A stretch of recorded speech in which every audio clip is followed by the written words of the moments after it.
सादर नमन आप सभी पवित्रजनों को।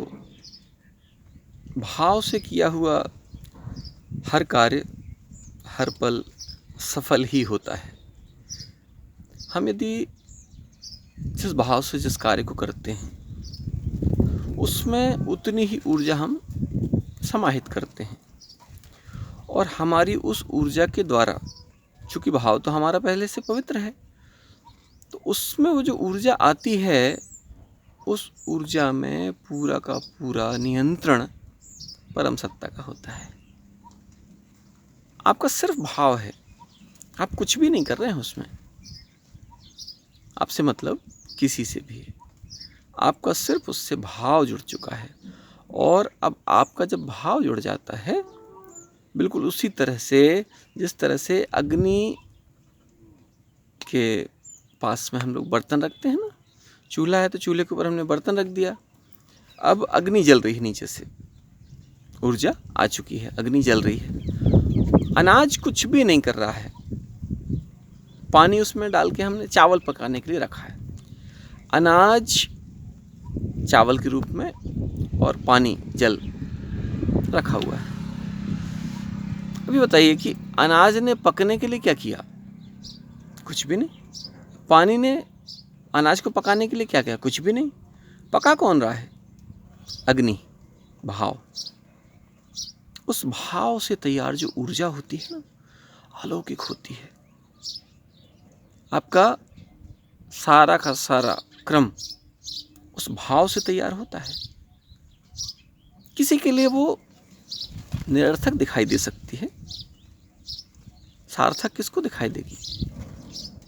जो उस पर ही आधारित होगा, जो सत्य पर केंद्रित होगा, जिसका केंद्र ही सत्य पर नहीं है। उसके लिए क्या भाव, क्या ऊर्जा, क्या अग्नि, क्या अनाज, क्या जल, क्या पवित्रता, कुछ भी नहीं। तो इस बात को हम लोग बार बार समझें, भाव तैयार करें, हृदय में भाव तैयार हो, भाव तैयार होगा। अब यूं कहें इसको दूसरे शब्दों में कि भाव भी परमात्मा भेजता, चूंकि प्रेरणा। आप कुछ भी चाह लें नहीं कर सकते, वो कुछ भी चाह ले एक पल में कर सकता है। फिर करना क्या हमको? वो जो करा रहा है करते चलिए, हम आप सिर्फ निमित्त मात्र हैं। श्रेय हमें मिलता है और श्रेय मिलेगा क्योंकि उसने तय किया है। कौन है ये जो निरंतर हमारे अंदर ऊर्जा प्रदान कर रहा है, आपके अंदर निरंतर सकारात्मक और नकारात्मक चिंतन देता है? आइए इस विषय को समझें, स्वयं को निखारें, स्वयं को बुहारें, स्वयं के चिंतन को साफ करें और फिर देखें।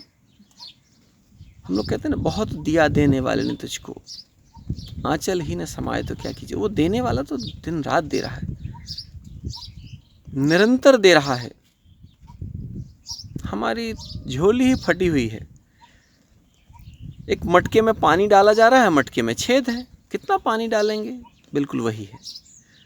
इसलिए हमेशा सकारात्मक रहें, भाव प्रधान जीवन को जिएं और परमार्थ में अपने इस संपूर्ण जीवन को लगा कर रखें और फिर देखें आपका इस संपूर्ण समाज का, इस संपूर्ण राष्ट्र का एक अलौकिक निर्माण होगा, क्योंकि आपकी सोच अलौकिक है।